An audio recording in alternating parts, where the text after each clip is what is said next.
하나님 말씀은 사무엘상 20장 5절에서 11절까지입니다. 같이 한 목소리로 함께 읽겠습니다.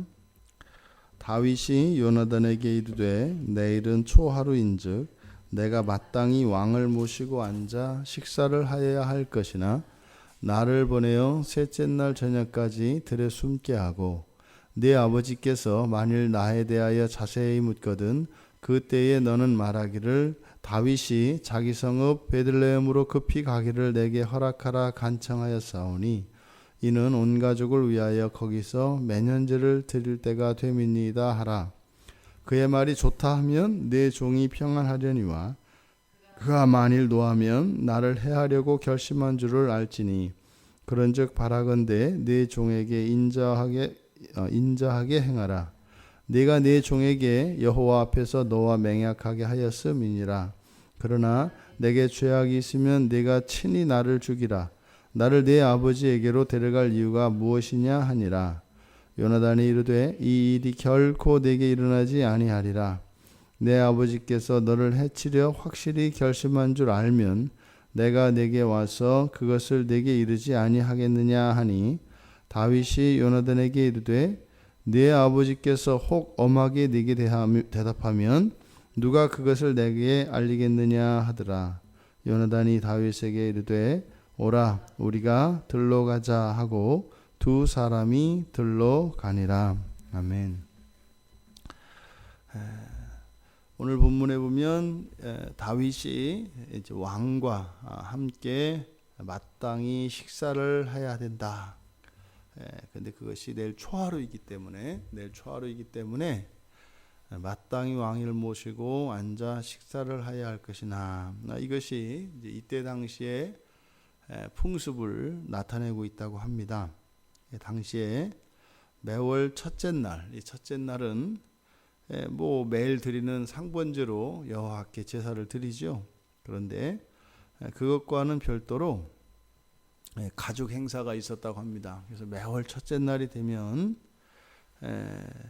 이렇게 온 가족이 지난 한 달 동안 저질렀던 죄에 대해서 속죄하는 그런 관습이 있었다고 합니다. 그래서 한 달에 한 번 여호와 하나님께 제사를 지내서 지난 한 달 동안 있었던 우리들의 죄에 대해서 용서를 받는 그런 제사를 드리고 그것과 함께 가족들이 다 함께 모여서 가족 공동 식사를 했다고 합니다. 가깝게는 이렇게 이제 한 가족이 좀 멀게는 친인척이 이제 가문에 따라서는 이렇게 친인척들이 다 함께 모여서 이렇게 식사를 하는 그러한 문화가 있었다고 합니다. 그러니까 지금 5절에서 다윗이 마땅히 내가 왕과 함께 식사를 해야 된다라고 하는 것은 이제 미갈과 결혼을 했기 때문에 왕의 가족이 되었지 않습니까? 그래서 첫째 날이 되면 사위도 며느리도 이렇게 다 함께 모여서 이제 같이 식사를 해야 되는 겁니다. 그래서 바로 그 한 달에 한 번 있게 되는 이 가족 모임을 이야기합니다. 그래서 보통 이 가족 모임을 하게 되면 보통 2, 3일간 이것이 계속되었다고 합니다. 그래서 다윗이 요나단에게 셋째 날 저녁까지 들에 숨게 하고 라고 하는 것은 가족 모임이 이제 완전히 끝나고 그리고 나서 이제 자기에게 그 소식이 들려질 수 있을 때까지 그래서 셋째 날 저녁까지라고 이야기하고 있는 것입니다. 다윗이 여전히 사울이 자신을 이렇게 해하려고 하는 그 마음이 있는지 없는지 그것을 분명히 알아야 되겠는 거예요. 그래서 요나단과 이야기를 했지 않습니까? 그래서 다윗의 마음속에 요나단에 대해서 가졌던 의심에 대해서도 이야기했고 또 요나단은 정말로 다윗을 죽이려고 하는 그러한 사건이 있는지도 몰랐다는 것을 이야기를 했고 그래서 두 사람은 신뢰를 회복하고 다시 예전의 관계로 해서 그 위기를 뛰어넘고 오히려 이전보다 더욱 깊은 신뢰의 관계로 회복할 수 있었지 않습니까? 그래서 이제 다윗은 사울의 그 본의 의도가 어떤지 알고자 하는 것입니다. 그래서 요나단에게 이야기를 해서 사울의 의도가 아버지의 의도가 어떠한지 알아봐 줄 것을 요구하고 있습니다. 그런데 다윗이 지금 요나단에게 요구를 하고 있는데 요나단에게 부탁했던 것이 이제 다윗이 고향에 내려갔다라고 이야기를 해달라는 거예요. 거짓말로. 그래서 고향에 내려갔다. 그래서 요나단에게 갑자기 고향을 내려가야 되니까 요나단에게 허락을 구해서 요나단이 허락을 해줬다. 그렇게 사울 왕에게 말씀을 드렸을 때 그의 태도 여하에 따라서 그가 나에 대한 마음이 어떠한지 알아보았으면 좋겠다. 이렇게 얘기를 한 거죠.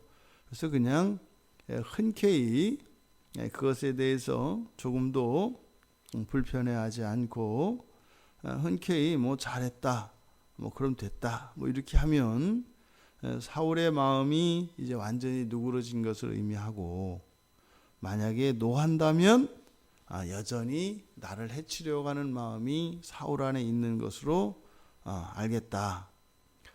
이렇게 이제 다윗이 이제 부탁을 한 겁니다. 그런데 부탁을 하면서 다윗이 이렇게 요나단에게 그 부탁하는 그 이유에 대해서 말을 하는데, 그런즉 바라건대 네 종에게 인자하게 행하라. 이 인자하게가 이제 헤세드입니다. 헤세드. 그래서 인자하게 행하라. 왜냐하면 네가 여기서 다윗은 자신을 이제 종으로 나타냅니다. 네가 네 종에게 여호와 앞에서 너와 맹약하게 하였음이니라. 이게 지금 무슨 말인가 하면, 왜 고향에 갑자기 내려가게 된 것, 이것이 사울의 그 마음을 알 수 있게 하는 것인가. 지금 앞에서 다윗이 요나단에게 이야기할 때 뭐라고 했냐면, 자기 성읍, 다윗이 자기 성읍 베들레헴으로 급히 가기를 원했는데, 여기 보면 온 가족을 위하여 거기서 매년제를 드릴 때가 됐다. 여기서 온 가족을 위하여 할 때 이 가족이라고 하는 것이 바로 유다 지파 전체를 의미합니다. 그러니까 유다 지파 전체가 1년에 한 번씩 모이는 것을 말하는데, 왕정제도 하에서는 지파 전체가 모이는 일은 금지되었고, 또 만약에 그 지파 전체가 모이려고 한다면 반드시 왕에게 허락을 받아야 된다고 합니다. 그러니까 왜냐하면 이것이 이렇게 세력을 이루거나 아마 그런 일이 불상사가 일어나지 않도록 차단했던 것 같습니다. 그러니까 원래 다윗이 지금 그러니까 유다 지파 전체가 베들레헴에서 모이려고 한다면 먼저 누구에게 보고를 해야 되는 거예요? 사울에게 직접, 사울 왕에게 직접 보고를 하고 허락을 득한 후에야 그 지파가 모일 수 있는 겁니다. 그런데 다윗이 사울 왕에게 사울 왕에게 허락을 구한 것이 아니라 왕의 아들인 왕자인 이 요나단에게 허락을 구했다라고 말을 하라는 거예요. 그럼 무엇입니까? 왕의 명예와 권위를 훼손한 거죠. 왕에게 허락받아야 될 것을 그 아들인 요나단에게 허락을 받았다고 하는 것이, 그러면 이 일에 대해서 사울이 느끼는 마음은 다윗을 어떻게 생각하느냐에 따라서 이것을 그냥 용납할 수도 있고 역정을 낼 수도 있다라고 다윗이 이야기를 한 겁니다. 그때 이제 그 사울의 반응에 따라서 정말 나한테 죄가 있다면 나를 죽이고, 만약에 내가 정말 그런 죄가 없다면, 그런데 너의 아버지가 나를 죽이려고 한다면 내가 나를 지켜줘야 된다라고 지금 다윗이 요구하고 있는 겁니다. 근데 지금 여기서 우리가 눈여겨보아야 하는 것은 다윗이 요나단에게 요구하고 있는 장면입니다. 뭐예요? 아버지 사울 왕의 그 속마음이 어떠한지를 알아봐 달라. 그러니까 이게 뭐 친한 사이에 일어날 수 있는 일이다라고 생각할 수 있지만 그렇지 않습니다. 어떻게 왕의 마음을 신하들이 떠볼 생각을 하겠습니까? 더더군다나 자신을 죽이려고 한다고 하는 이것은 만약에요. 설사 그런 마음을 사울이 가지고 있었다 하더라도 다윗이 먼저 그 왕의 마음을 떠보려고 했다면 그거 자체가 큰 죄가 되는 것이죠. 그런데 요나단에게 이 부탁을 할 수 있는 근거를 다윗은 언약이라고 이야기를 합니다. 그래서 인자하게 행하라 라고 하는 말은 바로 헤세드를 나에게 베풀어라 이런 말인데, 우리가 잘 아는 바와 같이 헤세드는 언약과 관계되어 있다고 그랬습니다. 그러니까 이 헤세드는 잘 대해주는 것, 호의를 베푸는 것, 친절을 베푸는 것이라 말이죠. 그래서 하나님의 이 헤세드는 무한하고 영원하고 충만한, 그리고 완전한 그러한 친절과 호의가 하나님의 헤세드입니다. 근데 이것을 이제 사람에게 사용할 때는 이 단어를 아주 어려움에 처해 있는, 심지어는 아주 비참한 지경에 있는 그 사람을 돕는 것, 그 사람에게 베푸는 친절, 호의, 이것을 헤세드라고 합니다. 왜요? 바로 이것은 언약에 기초한 것이기 때문에 그 사람의 상태나 그 사람의 조건에 상관없이 절대적으로 베풀어야 되는 그런 호의나 친절을 이야기합니다. 그래서 이 헤세드라고 하는 것은 죄로부터의 구속을 의미하기도 하고, 이 헤세드 안에는 또 죽음으로부터 그 죽음을 모면하고 생명을 보존하는 것, 이것이 이 헤세드라고 하는 단어 안에 내포되어 있는 뜻입니다.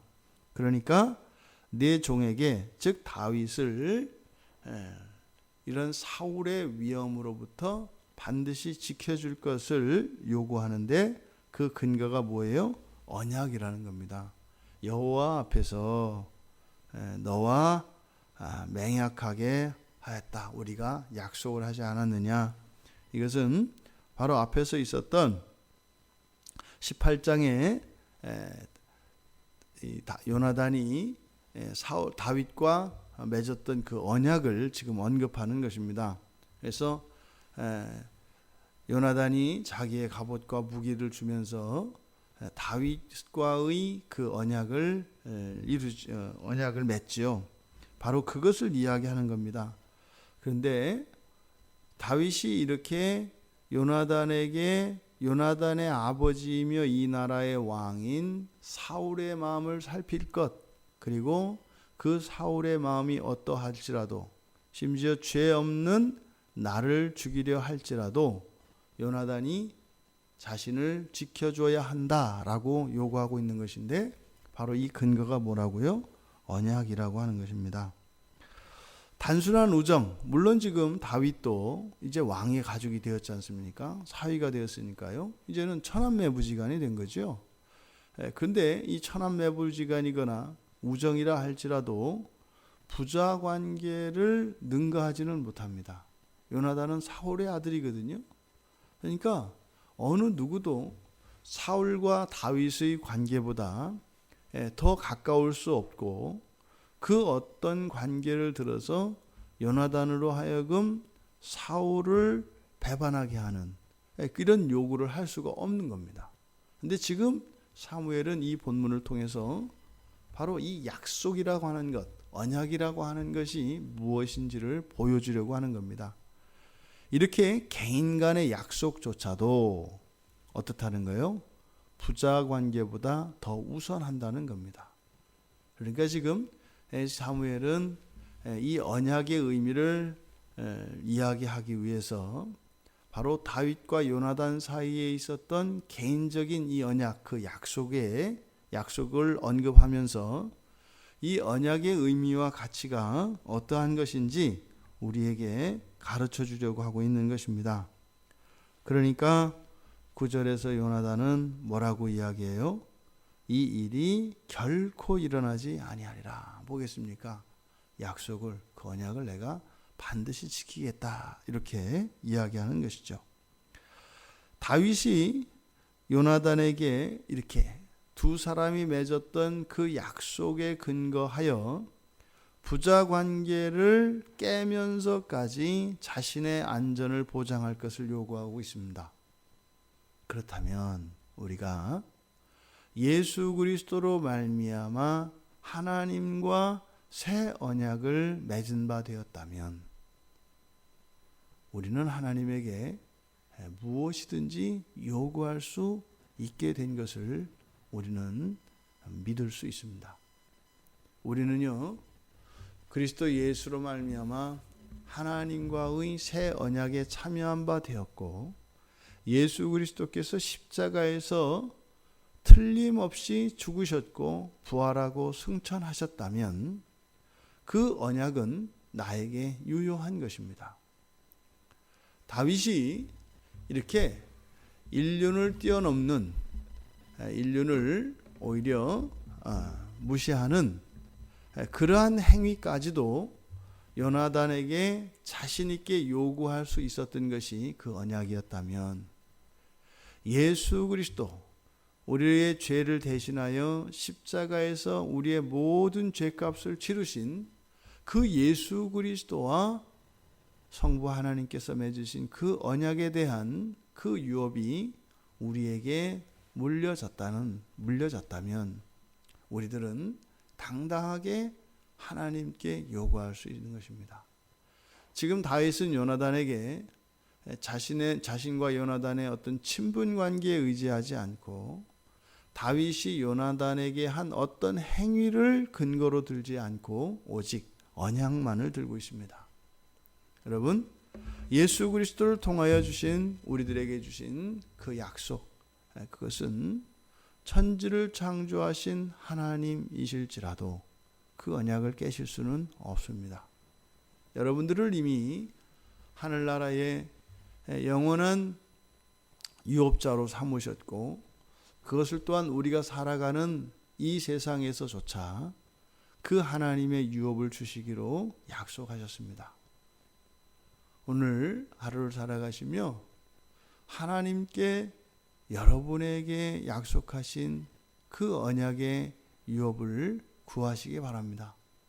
그리고 믿음으로 그 유업을 받아들이며 참으로 그 언약이 어떠한 것인가를, 그 언약의 의미를 우리가 실감할 수 있는 이 하루가 되기를 주님의 이름으로 축원합니다.